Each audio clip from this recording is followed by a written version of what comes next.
एक बहुत बड़ी झील के पास एक पुराना कुआं था जिसमें कई सालों से एक मेंढक रहता था। वो उसी में जन्मा था, उसी में रहता था, उसी में खाता पीता था और उसी कुएं को अपनी पूरी दुनिया मानता था। तो एक दिन झील में रहने वाला एक मेंढक रास्ता भटक गया और रास्ता ढूंढते ढूंढते वो कुएं में जा पहुंचा। तो जब वो कुएं में गया तो कुएं के मेंढक ने उससे देखा और उससे पूछा कि तुम कहाँ से आए हो। तो झील के मेंढक ने बताया कि मैं झील में रहता हूँ और रास्ता भटक गया और गलती से यहाँ पहुँच गया। तो कुएं के मेंढक ने पूछा कि अच्छा, क्या वो झील इस कुएं से भी ज़्यादा बड़ी है। तो झील का मेंढक हंसने लगा और बोला कि तुम कहाँ इस कुएं की तुलना झील से कर रहे हो, झील तो इससे कई गुना ज़्यादा विशाल है। कुएं के मेंढक को बहुत हैरानी हुई क्योंकि उसे ऐसा लगता था इस कुएं से बड़ा तो कुछ हो ही नहीं सकता और इस दुनिया से बाहर कुछ है ही नहीं। तो कुएं के मेंढक ने दूसरे मेंढक से बोला कि मुझे पता है कि तुम मुझे पागल बना रहे हो और मुझे पागल बनाकर तुम मेरे कुएं पे राज करना चाहते हो।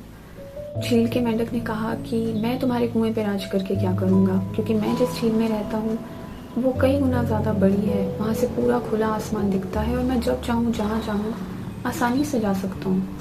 तो कुएं का मेंढक नहीं माना, वो बार बार यही बोलता रहा कि तुम झूठ बोल रहे हो, ऐसा हो ही नहीं सकता कि इस कुएं से बड़ा भी कुछ होता हो।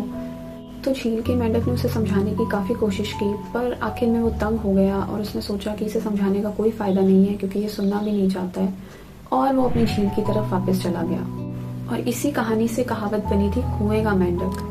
जिंदगी में सीखने का मौका ना मिल पाना हमारी गलती नहीं है, लेकिन सीखने की इच्छा ही ना होना हमारी गलती है। तो कुएं का मेंढक ऐसे ही लोगों को कहा जाता है जो अपनी पूरी जिंदगी एक ही जगह पर बिता देते हैं, जिन्होंने शायद अपनी पूरी लाइफ में कोई दूसरा शहर भी नहीं देखा हो ठीक से, और अपने ज़िंदगी जीने के तरीके को ही वो सर्वश्रेष्ठ मानते हैं और वही तरीका वो दूसरों पे थोपने की कोशिश करते हैं। और जब कोई ऐसा इंसान उनके सामने आ जाए जो उन्हें ज़िंदगी जीने का एक अलग नज़रिया दिखाने की कोशिश करे, तो ऐसे इंसान को या तो मूर्ख समझते हैं या उसे ही पागल घोषित कर देते हैं, लेकिन अपने उस नज़रिए को बदलने की कोशिश नहीं करते।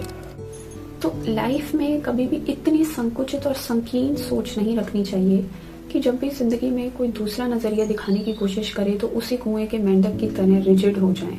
भगवान की बनाई दुनिया बहुत खूबसूरत है और सभी को देखनी चाहिए।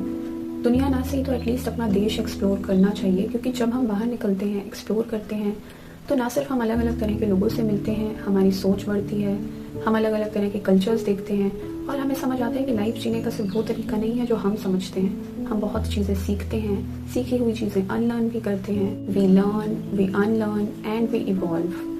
तो लाइफ में ना तो कभी भी खुद कुएं का मेंढक बनो और ना ही किसी कुएं के मेंढक की बातों को कभी सीरियसली लो।